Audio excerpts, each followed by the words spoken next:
छत्तीसगढ़ से एक ऐसा वीडियो सामने आ रहा है जिसे भूपेश बघेल सरकार की पोल खोलकर रख दी है।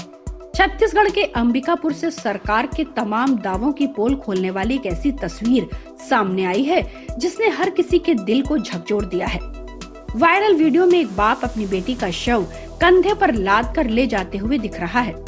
दरअसल यह मामला छत्तीसगढ़ के सरगुजा जिले का है, जहां एक बाप अपनी मृत बेटी को कंधे पर ले जाता हुआ दिख रहा है।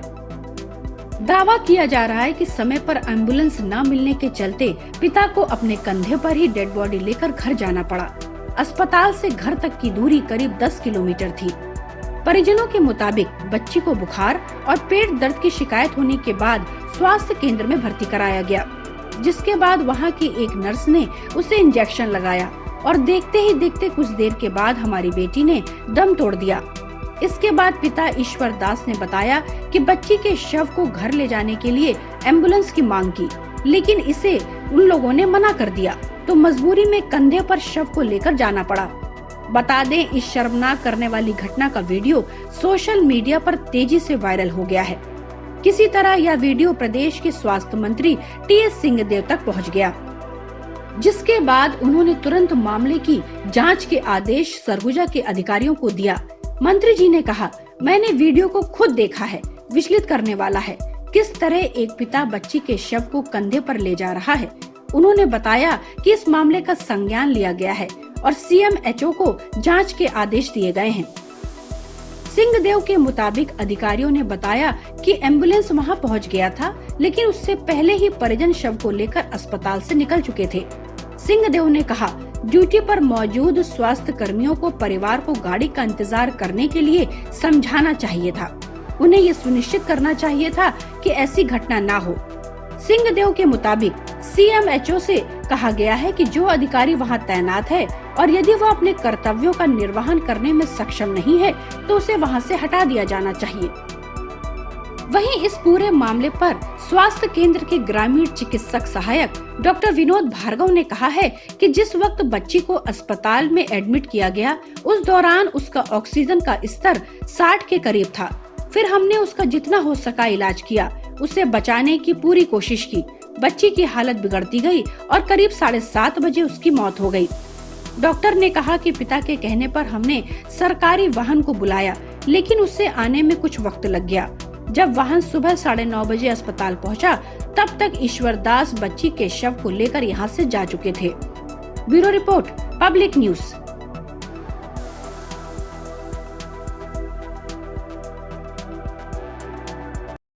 छत्तीसगढ़ में पुरुष ही नहीं, महिलाएं भी अब नशे की गिरफ्त में आ रही हैं। यह चिंताजनक बात नेशनल फैमिली हेल्थ सर्वे 5 की रिपोर्ट में निकल कर आई है। शराब पीना सेहत के लिए हानिकारक होता है, यह सभी जानते हैं, लेकिन हाल ही में जारी एक रिपोर्ट में खुलासा हुआ है कि महिलाएं भी शराब पीने के मामले में पुरुषों से आगे हैं। छत्तीसगढ़ में शराबबंदी का वादा कर सत्ता में आई कांग्रेस सरकार के कार्यकाल का 3 साल पूरा हो गया है, लेकिन राज्य में अब तक शराब पर बैन नहीं लगा सका है। शराबबंदी का वादा पूरा करने पे प्रदेश कांग्रेस कमेटी अध्यक्ष मोहन मरकाम के बयान से लगाया जा सकता है।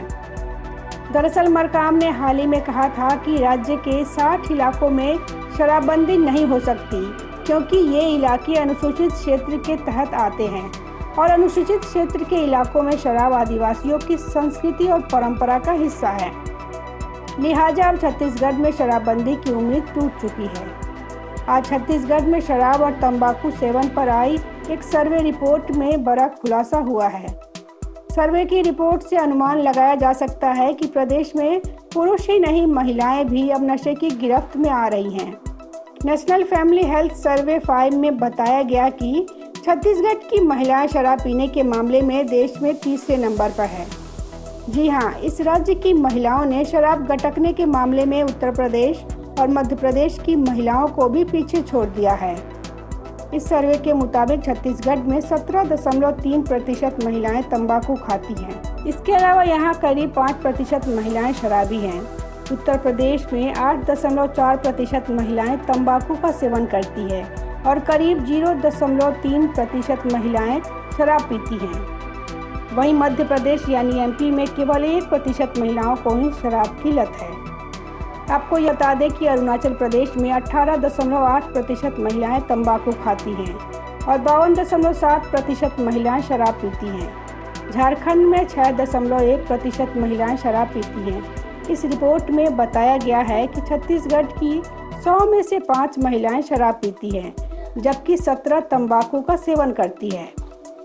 कुछ मीडिया रिपोर्ट्स में इस सर्वे के हवाले से बताया गया है कि छत्तीसगढ़ के 17.9% पुरुषों ने शराब पीना छोड़ दिया है। 12.1% पुरुषों ने भी तंबाकू का त्याग कर दिया है। नेशनल फैमिली हेल्थ सर्वे 5 की रिपोर्ट में कहा गया कि प्रदेश में 34.8% पुरुष शराब का सेवन कर रहे हैं, जबकि 43% तंबाकू चबा रहे हैं। Bureau report, public news.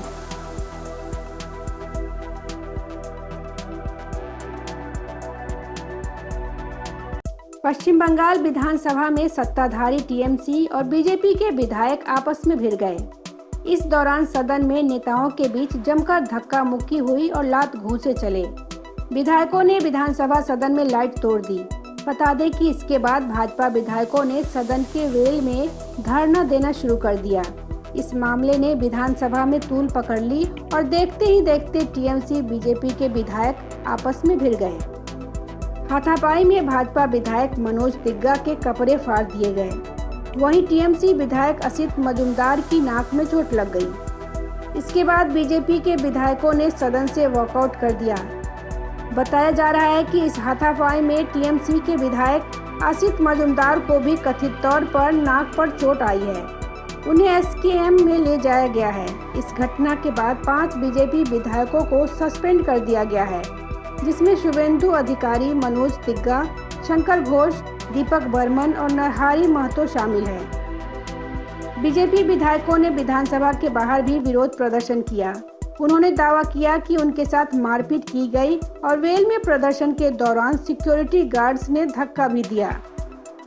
BJP ने सदन में बीरभूम हिंसा मामले में बहस की मांग की और फिर विरोध करना शुरू कर दिया। इसके बाद सदन में स्थिति बिगड़ गई और दोनों पक्षों के बीच हाथापाई शुरू हो गई। बीजेपी नेता शुभेंदु अधिकारी ने कहा कि उनके विधायकों को धक्का दिया गया और कपड़े भी फाड़ दिए गए। टीएमसी विधायक असित मजूमदार ने कहा कि उन्हें बीजेपी नेता शुभेंदु अधिकारी ने मारा, जिससे उनकी नाक पर चोट लग गई। इस घटना के बाद विधानसभा अध्यक्ष ने मामले पर कार्रवाई करते हुए कई बीजेपी विधायकों को सस्पेंड कर दिया। विधानसभा स्पीकर ने बीजेपी नेता शुभेंदु अधिकारी, मनोज तिग्गा, शंकर घोष, दीपक वर्मा और नरहरि महतो को बजट सत्र तक के लिए निलंबित कर दिया है। इस घटना का एक वीडियो बीजेपी के आईटी सेल के चीफ अमित मालवीय ने ट्वीट किया है, जिसमें बीजेपी और टीएमसी विधायक आपस में हाथापाई करते नजर आ रहे हैं। इस ट्वीट के साथ मालवीय ने लिखा, पश्चिम बंगाल विधानसभा में हंगामा।